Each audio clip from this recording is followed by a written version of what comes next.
skateboarding is an inherently creative activity, and all we want to do is we really want to empower people. We want to like give them what they need to go nuts and have a great time creating. Skate Create really is the extension of that in Skate 3 around players being able to create their own videos, photos, and graphics, and now with a big new feature of Skate Park, so players can create and share their own user-created parks. Essentially, you get component pieces and chunks for types of parks you want to build, like a basic street park, or a vert park, or a plaza park, or at the very end, the mega park. You can mix and match any of the sets as they sort of get unlocked through your progression, and actually change it up between 3 styles. So there's also 40+ color tints you can apply. You can take any custom graphic you make on the website and actually bring it into your park and share it out, and everybody will see that logo. And then there's props, which can be used for both aesthetic purposes and gameplay purposes. And really, they sort of put the final touch on the park. They sort of make it feel complete.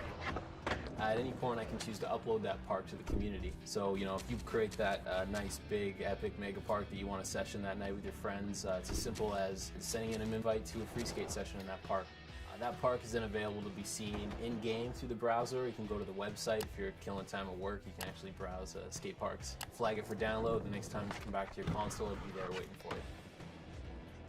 The single most revolutionary feature, at least for how I play the game, is going to be the object drop ramp. So now in the open world, you can pull up your object catalog and spawn from literally 100 different movable objects. You know, low rails, high rails, there's kink rails, dragon rails, there's things like bike racks and benches. Really anything that's in the world as a movable object is available on the object drop. Graphics creators coming back from Skate 2, lots of little improvements. We're adding some nice usability things and revamping all the shapes. One of my favorites, which is just the ability to preview what the graphics going to look like on the skater. And once the graphics in game, the player can scale it and rotate it. Your teammates can also take any graphic that you've shared and send it to their game. Yeah. To create skate reel content, this year is that we've opened up the advanced camera functionality for all players and use all those settings to make it just perfect. Instant replay mode will be available in online free skate 2 and help them to make even better team videos. If your team has put together like a YouTube montage of all your best clips, you can embed those in your team profile. In fact, take the best of the videos and photos that your team has made and surface those as your featured team video. SkateFeed ties it all together and makes sure that the community is always aware of what's going on. We're just proud that we can put some tools in people's hands and then watch what they create with it. We figured you'd do something, but not what we're seeing.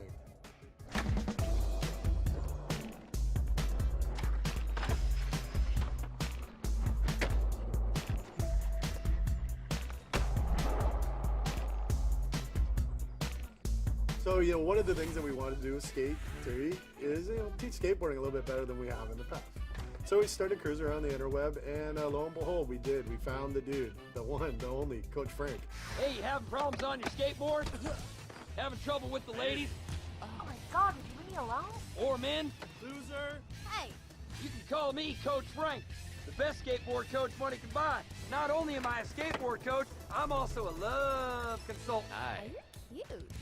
1-800-COACH Frank. That's the kind of guy that could really help us teach the fundamentals, the basics, breaking it down. If you want to get through Skate 3, you got to get through skate school with me. Our basic tricks are what anybody needs to be able to get around the city. That's doing ollies, flipping the board in all sorts of different ways so you can pull off your pop shove-its. When we move into the intermediate tricks, that's where we start teaching you how to style out your airs. We actually have this really cool mechanism in the game where we actually suspend you in the air. Ha ha! You're stuck in the air, man. I told you Coach Frank was the best. Another skate school gem we got in the game this year, we got the trick analyzer. You can look at that analysis and figure out, do I need to course correct a bit? Do I need to flick it a little stronger? Do I need to rotate it more? Okay, now do a flip trick and land into a manual. So Coach Frank came up with the manual meter, which is a little on-screen display. It will actually show you where the sweet spot to balance your manual is in.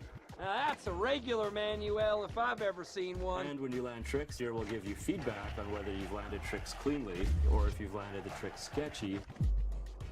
So yeah, after you're done skate school, you're out in the world and you're trying to figure out, what was that one trick I wanted to do? Well, boom, that's what we got the trick guide for. You look at it, you pop out, and you practice in the world until you got it dialed. And remember, the trick guide is your friend. For this year, we've introduced 3 difficulty levels: easy mode, We've got the normal classic skate gameplay mode, and we've got the hardcore game mode, which is for the people who want a bigger challenge. Physics is dialed up, it's realistic, you won't land all of your tricks. Ledges are a lot harder to hit, gaps are a lot harder to make. Hey, save the showing off for your girlfriend. So for Skate 3, we've added in multiple ways to complete challenges. There's the way to own the challenge, which is your basic completion, as opposed to killing a challenge, which is where you really show off your mastery. The biggest challenge that I will throw out now to the community is, can you kill every challenge on hardcore mode? Now that Coach Frank has given you the fundamentals of skateboarding, you can get out there on the street and show them what you got. Coach Frank style. We built a team so we can go travel with our friends. That's our thing. If you're a kook, you're a kook. You're not on. Some people like to put kooks on their teams just because they're good at skating. I don't know how it is really now. I think it's like always been like your board company team is like kind of like what you're about, you know? For some brands, if they're like a real skate brand. I couldn't really see myself skating for any other place, you know? It'd be really weird, it'd be detached. I'd feel like I was on my own little island with like free gear, but that's about it. It's like a family away from home, I guess, because then you're always going on trips with the same dudes. I guess being on a team means, you know, going out and accomplishing as a whole with your crew in a van and experience life. I mean, I personally think that the beautiful thing about skateboarding is there is no team. It's all you. Nah, a team is somebody that like smacks your ass when you do good. But a crew is like you just are down for one another. And, you know, if somebody's gonna get into that, you can if you want, but they're not gonna like hate you if you don't follow what they're doing. Dude, they're like all my best friends, and like they're like pretty much my family, you know what I mean? Consider each one like my brother or something. Sounds stupid saying it, but it seems like board sponsor's like the main thing, and I suppose it gives you an identity or image or whatever, I don't know. Maybe they're not kooks. Maybe I just don't know them.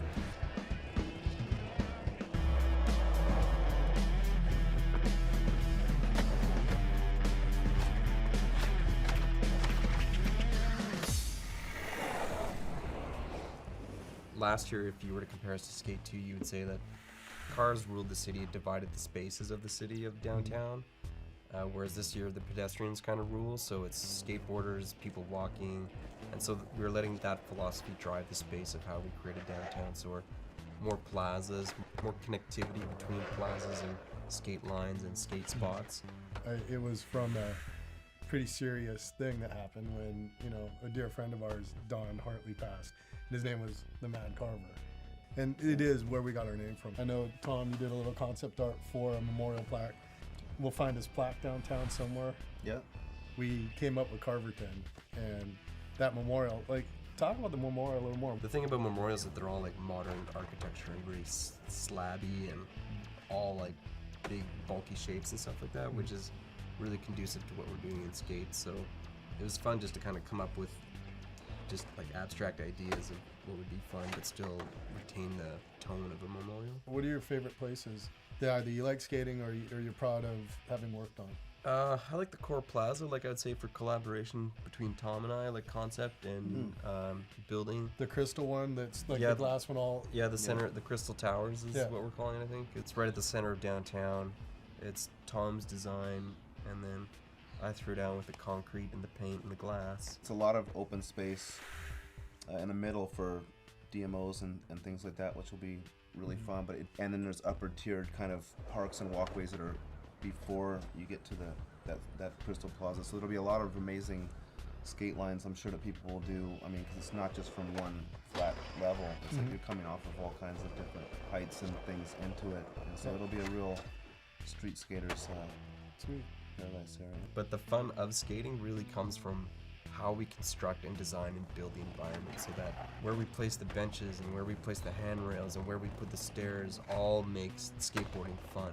I'm surprised there's like new kind of geo coming in and new ways of bank to ledge or something. Yeah, it's crazy. Like, it's more than handrails. It's like pumping and grinding and tranny, and then tranny into grinding, and then grinding tranny, and then pumping grinds and then grinding pumps, like And grinding trannies. grinding trannies Pumping and then trannies is- into the tranny, into the grind, and then pump the grind into tranny.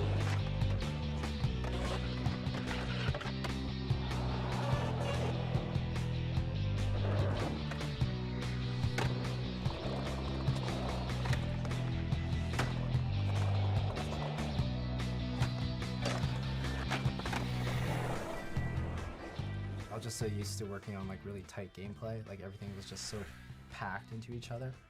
Also, I work with these guys here, Jack and Benny. Sort of came up with the idea of doing like a university setting, like lots of ledges, long rails, lots of space to do stuff. So We took a lot of stuff from Barcelona spots and spots we never had in Skate 1 or Skate 2, and it was pretty good. There's lots of banks, lots of cool kind of ledges into bank walls, and it's nice and clean and open and wide open, which I think is key for our game.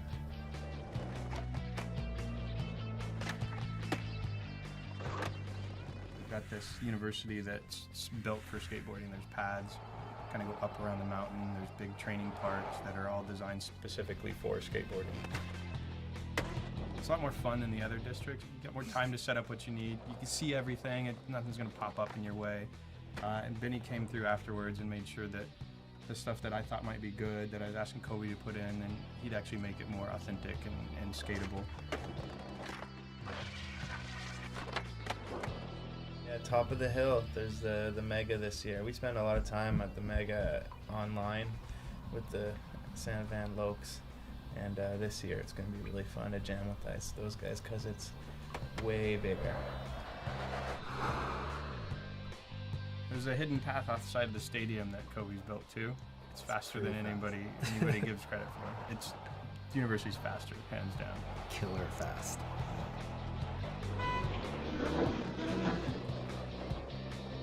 Get that! Get that!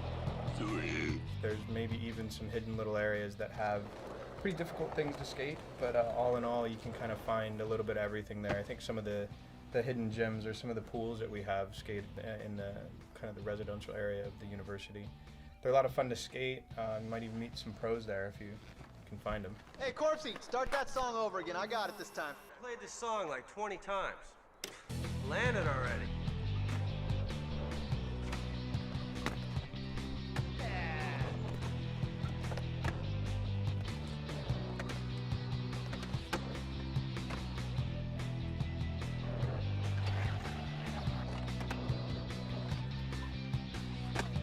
Hey, you're gonna need speed to get over that thing.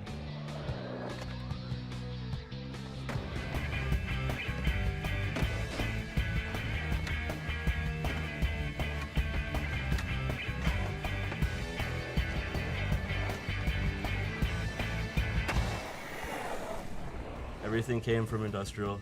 It wouldn't have a downtown, it wouldn't have a university without the quarry.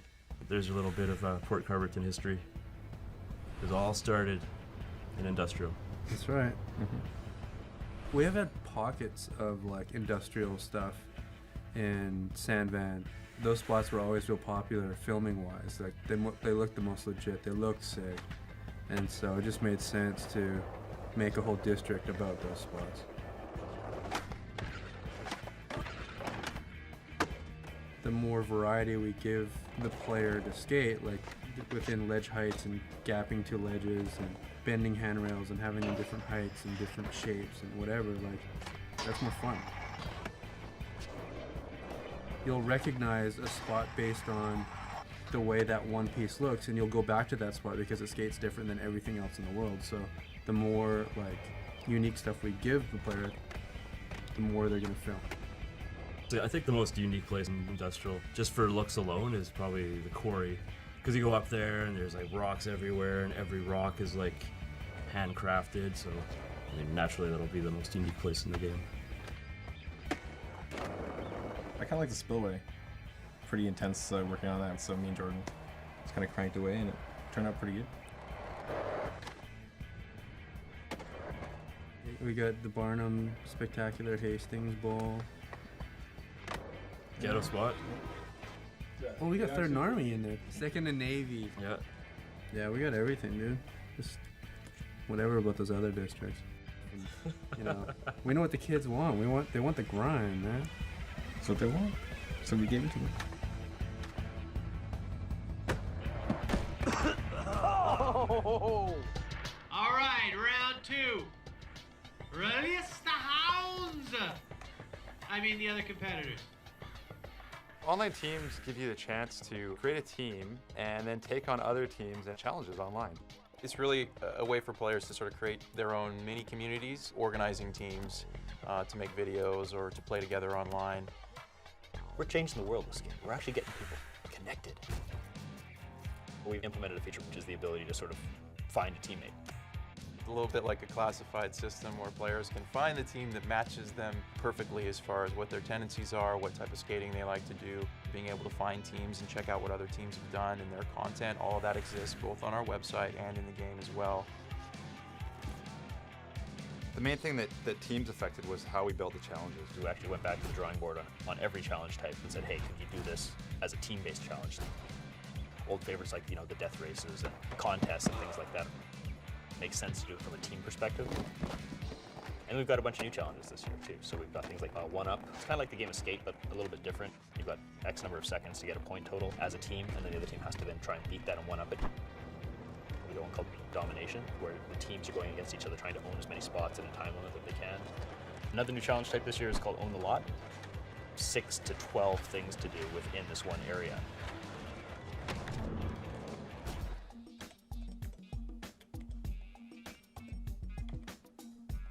People can play different roles on these teams. There's guys who are going to be filmers and editors who are going to be setting up the shots while they're skating with their team in free skate. You can also design the team logo online using our skate graphics tool. In addition, you can design the park that your team uploads to the web to be rated and downloaded by other teams. So, you know, it's not just about competitive, it's also about cooperative as well.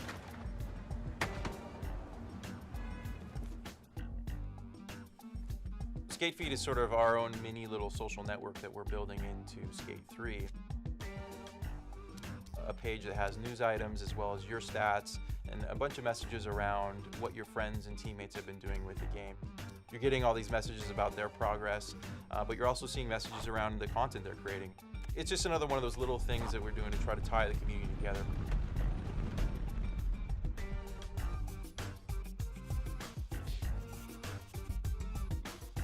You're actually kind of always getting rewarded for what you've done.